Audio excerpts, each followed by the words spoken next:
오늘의 주요한 뉴스 키워드로 알아보겠습니다. 오늘도 김대호 박사와 함께합니다. 박사님, 안녕하세요. 네, 반갑습니다. 첫 번째 키워드부터 확인하시죠. 고용 보고서. 미국의 3월 고용 보고서가 발표가 됐습니다. 박사님, 어떻게 해석하면 좋을까요? 예, 지금 미국의 금리 정책이나 또는 이 경기 침체와 관련돼서 가장 주목을 끌었던 거시경제 지표가 바로 고용 보고서였습니다. 지난 주말에 미국 뉴욕 증시가 휴장을 해서 쉬고 있는 가운데서도 미국 노동부는 고용 보고서 발표했는데요. 이번에 발표된 고용 보고서 일단 숫자로 한번 같이 보시죠. 네 가지 관점이 가장 중요하다고 보여지는데요. 신규 고용, 일자리입니다. 일자리가 23만 개 늘었습니다. 오른쪽에 3월달 23만 개, 2월달 32만 개보다도 많이 줄었어요. 바로 이 대목 때문에 고용이 식고 있다라는 얘기가 나오고 있습니다. 그러나 23만 개도 코로나 이전에 비해서는 여전히 높은 것입니다. 자, 두 번째 실업률 3.6%, 3.5%로 떨어졌습니다. 자, 실업자가 더 적어졌다. 이것은 고용이 뜨겁다라는 신호죠. 또 시간당 임금 오히려 올랐습니다. 33.09달러에서 33.18달러입니다. 그런데 임금 상승률을 전년 동기 대비로 보면 4.6에서 4.2%로 떨어졌습니다. 그러니까 네 가지 지표 중에서 두 가지는 하락하고 두 가지는 오히려 더 뜨거워졌습니다. 복잡하네요. 예, 바로 이런 대목 때문에 어느 한쪽 방향성만 가지고 고용이 좋아졌다 또는 식었다라고 단정적으로 얘기하기는 매우 어려운 상황으로 보입니다. 이 미국 고용 보고서가 나온 직후에 미국 CME 시카고 선물거래소의 이 기준금리 앞으로 어떻게 할 것이냐 그 전망치를 보면 뉴욕 증시나 미국의 경제 전문가들이 이번 고용 지표를 바라보는 시각을 한번 적나라하게 볼 수가 있는데요. 지금 현재 베이비 스텝 금리 인상을 할 것이다. 미국 연준이 그게 71.2%로 아주 크게 올라갔거든요. 일주일 전만 하더라도 베이비 스텝의 전망은 48.4%에 불과했습니다. 그리고 한 달 전으로 다시 돌아가면 21.6%로 매우 낮았습니다. 이게 베이비 스텝이 50%가 안 됐을 때 대부분 금리 동결 쪽에 의견이 실렸거든요. 그런데 고용 보고서가 나타난 이후에는 미국이 금리 인상 다시 0.25%를 할 것이다 라는 쪽의 비중이 무려 4분의 3 정도 가까운 71.2%로 뚝 올라갔습니다. 이것은 미국 현지에서는 이번 고용 보고서가 고용이 식은 게 아니라 오히려 여전히 뜨겁다라는 쪽에 많은 방점을 맞추고 있는 것으로 보여집니다. 자, 이 미국이 금리를 그동안에 계속해서 올린 거 지난해 3월부터 지금까지 무려 지금 기준금리를 5.0%까지 올렸습니다. 그런데도 미국의 기준 고용은 본격적으로 아직은 식지 않고 있다. 이게 여기에 제롬 파월 연준 의장의 고민이 상당히 있을 것 같고요. 그렇다고 해서 금리를 또 급격히 올릴 수도 없는 것이 지금 기본적으로 금리가 너무 높아져 있고 또 거기다가 취약한 지방은행 또 경기 침체의 우려도 있다. 뭐 그런 면에서 제롬 파월 연준 의장의 고민은 상당히 깊어질 것으로 보입니다. 알겠습니다. 이어서 다음 키워드 보겠습니다. 눈물의 감산. 강산 아니고 감산입니다, 박사님. 삼성전자 반도체 얘기 같은데 실적 발표를 하면서 감산 내용을 언급을 했죠. 예, 그렇습니다. 아이고, 감산하고 강산하고 비슷한지 오늘 처음 알았어요. 한번 월요일 아침에 던져봤습니다. 예, 굉장히 좋은 비유 포인트라고 생각이 되는데요. 자, 지금 삼성전자 지난 주말에 실적 발표를 하면서 결국 감산에 동참하겠다고 선언을 했습니다. 네. 뭐 경기가 안 좋으니까 감산을 하는 것은 너무나 당연한 일이기도 합니다만은 그러나 삼성전자의 감산은 매우 새롭게 받아들여지고 전 세계가 크게 주목을 했습니다. 우선 삼성전자는 감산하지 않겠다라는 얘기를 최근까지마도 해온 상태이기 때문에 이렇게 급격하게 정책을 선회한 배경이 뭐냐. 뭐 한마디로 지금 그래픽에 나오는 대로 네. 재고 자산이 그만큼 크게 는 거 아닌가 이런 전망을 그런 분석을 가능하게 하고 있고요.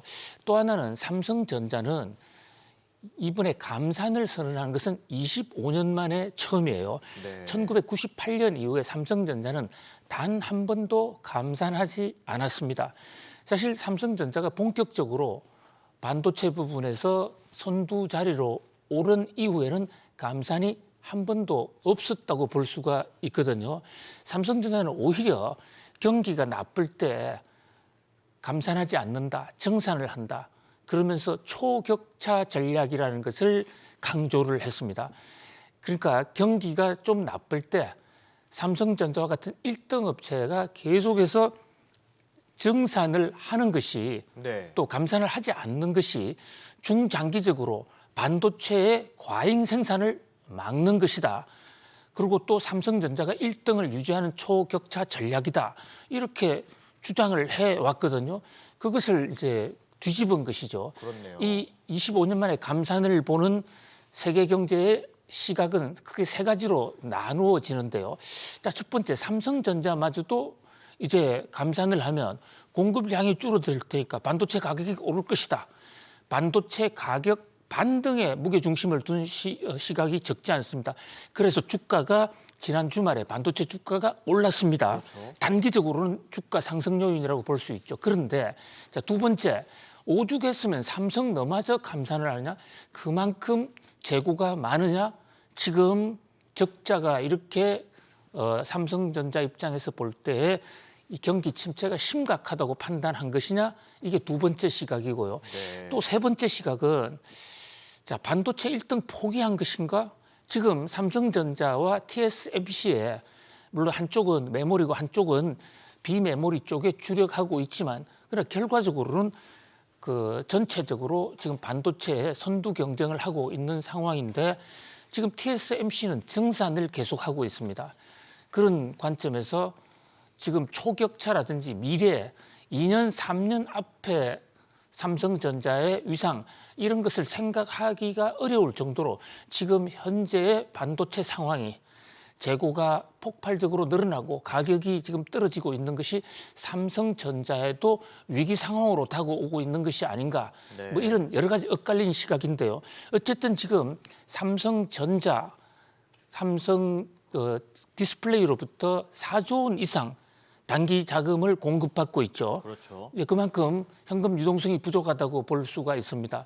SK 하이닉스 같은 데서는 지금 EB라는 교환 사채를 발행했다가 공매도 세력과의 한판 전쟁에 지금 휘말려 있는 이런 상황인데요. 아무튼 지금 반도체 상황이 그렇게 만만치가 않다라는 것을 보여주는 어떻게 보면 삼성전자로서는 그야말로 눈물의 감산입니다. 이 삼성전자가 이번 기회에 이 눈물의 감산을 잘 활용해서 희망의 강산이 될 수 있도록, 그죠? 감산이 아니라 희망의 강산. 네. 우리 강산 앵커님처럼 항상 희망의 메시지를 주는 그런 회사로 거듭날 수 있도록 어차피 선택할 수밖에 없는 감산이라면 이 감산을 통해서 빨리 이 반도체 불황을 극복하고 제2의 성공 신화를 만들어 주기 바랍니다. 알겠습니다. 이어서 다음 키워드 보겠습니다. 상저하고 당장 올 하반기에 경고 침체 경고음이 커지고 있다고요, 박사님. 지금 주가가 오르고 있는 요인 중에 하나도 바로 상저하고에 대한 기대. 자, 상저하고 올해 새해가 열리기 전에 대부분의 경제 전문가들이 2023년 개묘년 경기가 어떻게 될 것이냐 국내 경기를 주로 얘기한 겁니다. 네. 그래서 대부분 상저하고를 얘기했습니다. 상반기는 좀 어렵겠지만 하반기에 좋아질 것이다. 금리 인상 때문에 굉장히 타격을 받겠지만 하반기에는 좋아지지 않겠느냐. 자, 이랬습니다. 그런데 지금 나타나고 있는 각종 경기 지표 이거 보시면 그래픽에 보시는 대로 광공업 생산 지수 많이 떨어졌죠. 그 기업 경기 실사 지수는 최근에 와서 더 떨어지고 있습니다. 소매 판매 지수 추락의 끝이 떨어지는 소매 판매 지수 날개가 없다라는 얘기가 나올 정도예요. 설비 투자 역시 더 떨어지고 있습니다. 수출은 잠옷 심각한 지금 수준으로 치닫고 있습니다. 무역수지 적자, 세 달치 무역수지가 지난해 전체 무역수지 적자 폭보다도 더 커진 이런 상태인데요. 그런데 지난해도 엄청난 무역수지 적자가 있었거든요. 수출로 살아가는 무역에서 번 돈으로 살아가는 한국 경제로서는 아주 빨간 신호등이 들어왔다. 이렇게 볼 수가 있습니다. 자, 무역수지보다 더 무서운 것은 경상수지인데요. 경상수지가 11개월 만에 2개월 연속 적자입니다. 경상수지라는 것은 무역수지에다가 서비스 수지, 또 자본 배당 수지 이런 것을 다 합한 건데요. 실제로 우리나라가 대외 거래에서 벌어들인 돈과 나간 돈의 그 차감해 본 결과예요. 저 경상수지가 적자가 되면 네. 결국 그 적자액은 다른 나라에서 꾸어올 수밖에 없습니다. 맞습니다. 그런데 그 꾸어오는데 현재 우리나라 국가 외환 보유고 과거보다는 상당히 많은 편이에요. 그런데 그것을 이제 외환 보유고가 경상수지 적자로 인한 자본 유입을 상쇄시켜 줄 수 있는데요. 여기도 어느 정도 도가 지나치면 이게 1997년, 98년 상황의 외환위기 상황으로까지 갈 수 있다. 자, 지금 기획재정부에서는 4월 달이 더 어렵다고 보고 있습니다. 특히 4월 달에는 배당 수지가 우리나라에 투자한 외국인 투자자들이 배당으로 받은 돈을 가지고 외국으로 빠져나갑니다. 네. 그렇다면 더 어려울 수가 있거든요. 경상수지 적자가 되면 환율도 바로 휘청할 수가 있습니다. 물론 이 경상수지 적자는 일각에서는 일시적이다. 하반기 되면 좀 좋아질 수도 있다라고 얘기하고 있습니다만은 현재 국내 핵심 경기 지표 10개 중에 7개가 지금 하강하고 있단 말이죠. 이런 상태에서 좀 더 비상한 각오로 경상수지 방어, 경상수지 흑자 전환에 좀 노력을 해야 되지 않을까. 요즘 경제계 일각에서는 상저하고가 아니라 상저하저. 네. 그러니까 상반기에도 나쁘고 하반기에도 나쁘다. 우울한 전망이네요. 그러니까 생각보다 경기 침체가 더 오래가고 폭이 더 커질 수도 있다는 이런 지금 진단까지 나오고 있거든요. 자, 그런 관점에서 좀 기업이나 정부나 좀 더 비상한 각오로 임해야 할 것으로 보입니다. 네, 두 개의 키워드 이제 속도 있게 진행해 보도록 하겠습니다. 이어서 다음 키워드 보겠습니다. 이창용 선택. 이창용 하는 총재 내일 금통위가 열립니다, 박사님. 동결 여부에 관심이 모아지고 있죠. 그렇습니다. 예, 우리나라 기준금리가 3.5입니다. 미국이 한 번 더 올릴 가능성이 굉장히 높기 때문에요. 미국이 한 번 더 올린다면 미국의 기준금리는 5.25까지 올라갑니다. 네. 그렇게 되면 한국과 미국 간의 기준금리 격차가 상당히 커지거든요. 그렇죠. 그에 따른 상당히 부담이 있을 것으로 보여요. 금리를 같이 따라 올리지 않으면 우리나라 환율이 상승할 수 있기 때문이죠. 그런데 우리 지금 경기가 워낙 침체해 있습니다. 향후 전망도 문자 그대로 상저하저 그런 전망이 나오고 있는 상황입니다. 다행히 물가가 지금 조금 하락하고 있거든요. 그런 면에서 일단 금리 동결 쪽에 무게 중심이 두어지는데 어쨌든 두 마리 토끼를 다 잡아야 되는 이창용 하는 총재로서는 고민이 클 것으로 보입니다. 네, 이어서 오늘의 마지막 키워드 보겠습니다. 부자의 조건. 부자는 돈을 어떻게 벌면 좋을지. 박사님, 투자의 1순위 뭐라고 생각하십니까? 우선 누가 부자냐부터 우리 정의를 한번. 우리 강산 기자님은 부자세요? 저는 아니죠. 강산이라는 게 재물을 강만큼 산 만큼 쌓아놓는다. 뭐 이런 그에서 아버님이 이름을 지어주셨다는 얘기도 있어요. 박사님이 부자시잖아요. 자, 그렇게 우리 부자를 주관적으로 얘기할 게 아니고요. 네, 한번 정해 주시죠. 숫자로 얘기를 해야 됩니다. 자, 이 부자의 그 조건은 첫 번째가 금융자산이 10억이 있어야 됩니다. 순금융자산이 은행에 10억 이상을 넣어놓고 있는 사람을 부자라고 볼 수가 있습니다. 그것이 하나금융연구소의 부자 기준이에요. 네. 자, 슈퍼 부자는 금융자산이 100억이거나 총자산 300억 이상이거나 뭐 강산 기자님은 슈퍼 리치는 아니지만 중간 리치 정도는 되지 않을까? 절대 아닙니다. 예, 그렇게 한번 생각을 해 보는데요. 자, 이 부자들은 과연 지금 무엇을 하고 있나?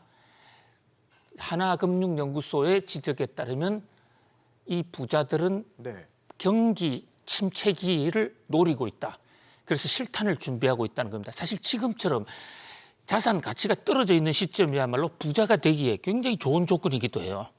그럴 경우에 가장 중요한 것은 여기서 실탄을 많이 갖고 있어야 되는데 일반 부자들, 그러니까 자산 10억 이상을 갖고 있는 부자들은 부동산에 투자하겠다.